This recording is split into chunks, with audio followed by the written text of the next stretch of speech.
Income সাৰ্টিফিকেটৰ new এটা update লৈ আহিছোঁ।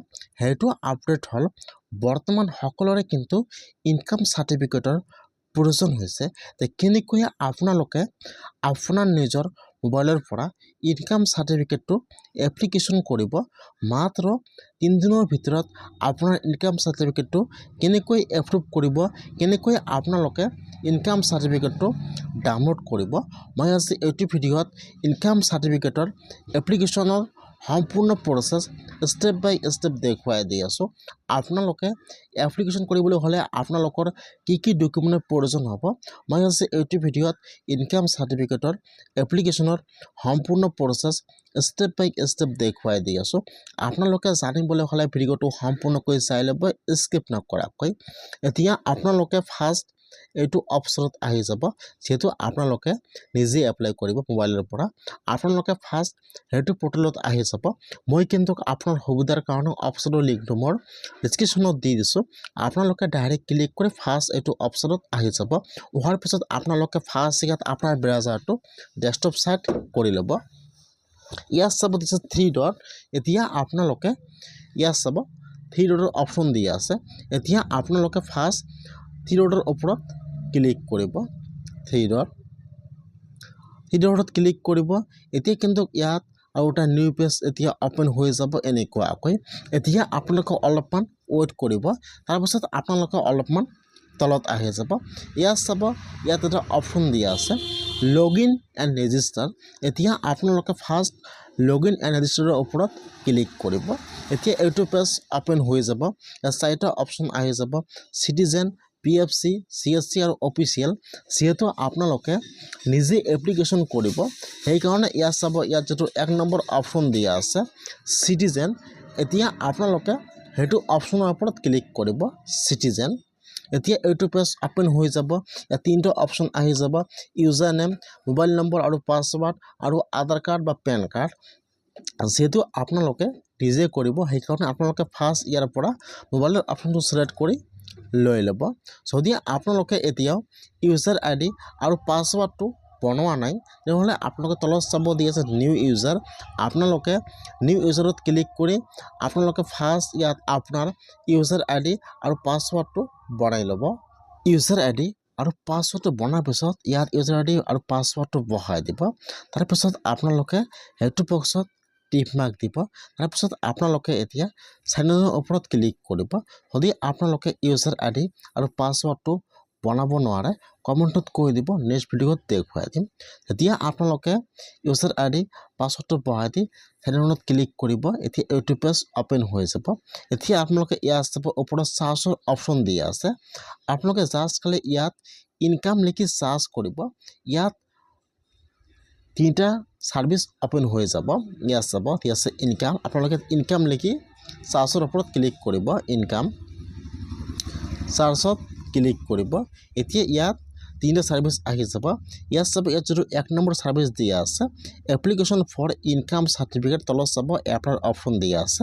এতিয়া আপোনালোকে এপ্লাইৰ ওপৰত ক্লিক কৰিব। এপ্লিকেশ্যন ফৰ ইনকাম সাৰ্টিফিকেট 1 নম্বৰত আহি যাব। এতিয়া আপোনালোকে এপ্লাইৰ ওপৰত ক্লিক কৰিব। ইয়াত দি আছে এপ্লাইৰ ওপৰত ক্লিক কৰিব। এতিয়া ইয়াত আৰু এটা নিউ পেজ ওপেন হৈ যাব এনেকুৱাকৈ। এতিয়া আপোনালোকে আৰু এবাৰ এপ্লাইৰ ওপৰত ক্লিক কৰিব। যেতিয়া আপোনালোকে এপ্লাইৰ ওপৰত ক্লিক কৰিব, এতিয়া ইয়াত এপ্লিকেশ্যন ফৰ্মটো ওপেন হৈ যাব এনেকুৱাকৈ। এতিয়া ইয়াত কিছুমান গাইডলাইন দিয়া আছে যে আপোনাৰ সাৰ্টিফিকেটটো কিমান তাৰিখে এপ্ৰুভ হ'ব আৰু কিমান দিন টাইম লাগিব আৰু আপোনালোকৰ কিমান টকা ফিজ দিব লাগিব। ইয়াত সকলো গাইডলাইন আহি যাব এনেকুৱাকৈ।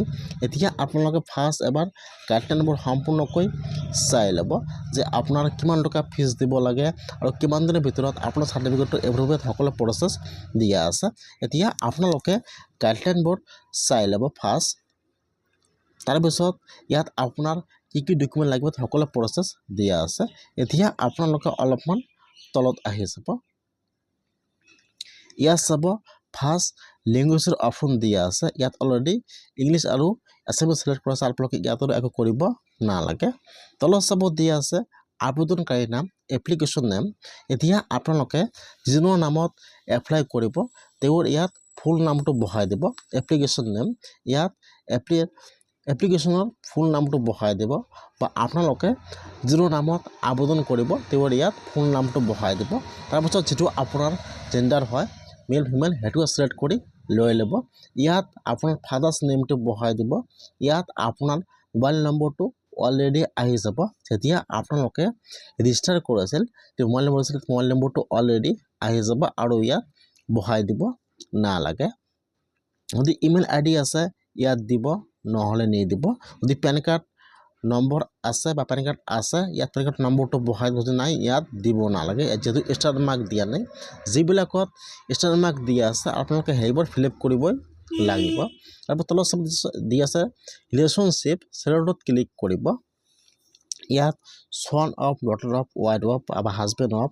এতিয়া আপোনাৰ মাটিটো যিজনৰ নামত আছে আপোনাৰ ফাদাৰ্স বা হাজবেণ্ড নাম এতিয়া আপোনালোকে ইয়াত হেতু নাম বহাই দিব যিজনৰ নামত মাটিৰ খাজনাৰ ৰিসিপ্টটো আছে তেওঁৰ ইয়াত সম্পৰ্কৰ নামটো বহাই দিব আপোনাৰ ফাদাৰ্স হয় না হাজবেণ্ড হয় না সন অফ হয় আপোনালোকে ইয়াত দি ইয়াত হেতু নাম বহাই দিব তাৰপৰত ইয়াত আহি যাব সোৰ্স অফ ইনকাম সেলডত ক্লিক কৰিব এতিয়া আপোনালোকে কি ইনকাম কৰে ইয়াত ইনকামৰ নাম্বাৰ আহি যাব লিভাৰ হয় না পেনশন হয় ইয়াত সকলো নাম দিয়া আছে এতিয়া আপোনালোকে যি কাম কৰে আপোনালোকে ফাৰ্স্ট ইয়াত আপোনাৰ কামৰ নামটো সিলেক্ট কৰি লৈ ল'ব cultivation labour business service pension এতিয়া আপোনালোকে যি কাম কৰে ফাৰ্স্ট কামৰ নামটো সিলেক্ট কৰি লৈ ল'ব তাৰপিছত ইয়াত সব দিয়া আছে জীৱিকা বা আপোনালোকে কি কাম কৰি আছে ইয়াত কামৰ নামটো বহাই দিব লেবাৰ হয় মিস্ত্ৰী হয় আপোনালোকে ইয়াত এইটো কামৰ নাম বহাই দিব আপোনাৰ বছৰি ইনকাম কিমান টকা ইয়াত আপোনাৰ বছৰি ইনকামটো বহাই দিব লাগিব আপোনালোকে ইয়াত ইনকাম বহাই দিব 85,000 অথবা আপোনালোকে ইয়াত বহাই দিব 90,000 আপোনালোকে ইয়াত ইনকামটো বেছিকৈ নিদিব 85,000 অথবা আপোনালোকে ইয়াত 90,000 আপোনাৰ ইনকাম বছৰি ইনকামটো ইয়াত বহাই দিব তাৰপিছত ইয়াত আহি যাব আপোনাৰ পার্মানেন্ট এড্রেস যেটো আপনার আধার কার্ডত এড্রেস দিয়া আছে আপনার ইয়াত ফুল এড্রেসটো বহাই দিব ফার্স্ট চাব দিছে এড্রেস লাইন 1 ইয়াত আপনার ভিলেজৰ নামটো বহাই দিব ইয়াত অলৰেডি স্টেট নাম আসাম সিলেক্ট কৰা আছে তাৰপিছত ইয়াত আপোনাৰ ডিস্ট্ৰিক্টৰ নামটো সেলডত ক্লিক কৰি ইয়াত আপোনাৰ ডিস্ট্ৰিক্টৰ নামটো সিলেক্ট কৰি লৈ ল'ব তাৰপিছত আৰু সেলডত ক্লিক কৰিব যেটো আপোনাৰ সাব ডিভিজনৰ নাম আছে সেলডত ক্লিক কৰি ইয়াত আপোনাৰ সাব ডিভিজনৰ নামটো সিলেক্ট কৰি লৈ ল'ব তাৰপিছত ইয়াত আপোনাৰ সাৰ্কেলৰ নামটো সিলেক্ট কৰি লৈ ল'ব তাৰপিছত ইয়াত আপোনাৰ মজা নামটো সিলেক্ট কৰি লৈ ল'ব তাৰপিছত ইয়াত আপোনাৰ ভিলেজ বা টাউন বা গাঁৱৰ চহৰ ইয়াত নাম আহি যাব আপোনালোকে ইয়াত সিলেক্ট কৰি লৈ ল'ব তাৰপিছত ইয়াত আপোনাৰ থানা নামটো ইয়াত বহাই দিব ইয়াত আপোনাৰ পোষ্ট অফিচৰ পিন কোড নম্বৰটো বহাই দিব আৰু ইয়াত আপোনাৰ পোষ্ট অফিচৰ নামটো বহাই দিব মানে ইয়াত যেটো আপোনাৰ পাৰ্মানেন্ট ফুল এড্ৰেসটো আছে ইয়াত আপোনাৰ ফুল এড্রেসটো ভালকৈ চাই বহাই দিব যাতে ইয়াত একো ভুল নহয় নহলে আপোনাৰ সাৰ্টিফিকেটটো এপ্ৰুভ নহব এই কাৰণে আপোনালোকে ইয়াত আপোনাৰ এড্ৰেছটো ভালকৈ চাই বহাই দিব তাৰপিছত তলত দিছে সেভ এণ্ড নেক্সট এতিয়া আপোনালোকে সেভ নেক্সটৰ ওপৰত ক্লিক কৰিব যেতিয়া আপোনালোকে সেভ নেক্সটত ক্লিক কৰিব তে ইয়াত আহি যাব RN Sure এতিয়া আপোনালোকে ইয়াত ইয়েছত ক্লিক কৰিব ইয়েছ যেতিয়া আপোনালোকে স্ক্ৰিপ্টটো এদিকে ইয়াত আৰু এটা নিউ পেজ এতিয়া ওপেন হৈ যাব এনেকুৱাকৈ এতিয়া ইয়াত আহি যাব দেখুৱাই দিব application has been successful submit এতিয়া ইয়াত আহি যাব আপোনাৰ ডকুমেন্ট আপলোডৰ প্ৰসেস ইয়াত চাব ফাৰ্স্ট আছে এড্ৰেছ প্ৰুফ সেলডত ক্লিক কৰিব এড্ৰেছ প্ৰুফ সিলেক্ট কৰি লৈ ল'ব তাৰপিছত ইয়াত আহি যাব আইডেন্টিটি প্ৰুফ ইয়াত আহি যাব ল্যান্ড ৰেভিনিউ ৰিচিপ্ট মানে যেটো আপোনাৰ জমিৰ খাজনা ৰিচিপ্টটো আছে ইয়াত আপলোড কৰিব লাগিব ফাৰ্স্ট ডকুমেন্ট আপলোড কৰিব আপোনাৰ ভোটাৰ আইডি কাৰ্ড অথবা আপোনাৰ আধাৰ কাৰ্ড যেটো ডকুমেন্টত আপোনাৰ এড্ৰেছটো দিয়া আছে ফাৰ্স্ট ইয়াত আপোনালোকে ডকুমেন্ট আপলোড কৰি দি দিব আপোনাৰ আধাৰ কাৰ্ড অথবা আপোনাৰ আই কাৰ্ড ইয়াত বেজাৰ ফলত ক্লিক কৰি ইয়াত আপোনাৰ ডকুমেন্টটো ফটো তুলি অথবা আপোনালোকে হেড ডকুমেন্ট PDF বনাই আপলোড কৰি দি দিব আপোনালোকে ইয়াত তিনিটা ডকুমেন্ট আপলোড কৰি দি দিব আইডেন্টি প্ৰুফ এড্ৰেছ প্ৰুফ আৰু আপোনাৰ জমিৰ যেটো খাজনা ৰিচিপ্টটো আছে ইয়াত আপলোড কৰি দি দিব তিনিটা ডকুমেন্ট আপলোড কৰাৰ পিছত ইয়াত চাব তলত দুটা ডকুমেণ্ট নাম দিয়া আছে চেলাৰী শ্লিপ আৰু এনি আদাৰ ডকুমেণ্ট। যদি আপোনাৰ ৰেচন কাৰ্ড আছে ইয়াত ফটো তুলি ডকুমেণ্টটো আপলোড কৰি দি দিব। আপোনালোকে ইয়াত এইকেইটা ডকুমেণ্ট আপলোড কৰি দি দিব। তাৰপিছত আপোনালোকে এতিয়া ছেভ নেক্সটৰ ওপৰত ক্লিক কৰিব। এতিয়া আপোনাৰ ওচৰত এপ্লিকেশ্যন ফৰ্মটো অ'পেন হৈ যাব এনেকুৱাকৈ। আপোনালোকে যি ফিল আপ কৰিলে ইয়াত সকলো আহি যাব এনেকুৱাকৈ। এতিয়া আপোনালোকে এবাৰ এপ্লিকেশ্যনটো চাই ল'ব। আপোনালোকে যি ফিল আপ কৰিলে সকলো শুদ্ধ আছে নে নাই। যদি সকলো শুদ্ধ আছে তলত আহি যাব। ইয়াত আপোনালোকে যি ডকুমেণ্ট আপলোড কৰিছে ইয়াত দেখুৱাই দিব এনেকুৱাকৈ। ইয়াত চব তিনিটা অপশ্যন দিয়া আছে পিন এণ্ড মেক পে'মেণ্ট। এতিয়া আপোনালোকে সেইটো পিন কৰি ৰাখিব পাৰে, নাৰাখিলেও একো নহয়। ইয়াত মেক পে'মেণ্ট। এতিয়া আপোনালোকে মেক পে'মেণ্টৰ ওপৰত ক্লিক কৰিব।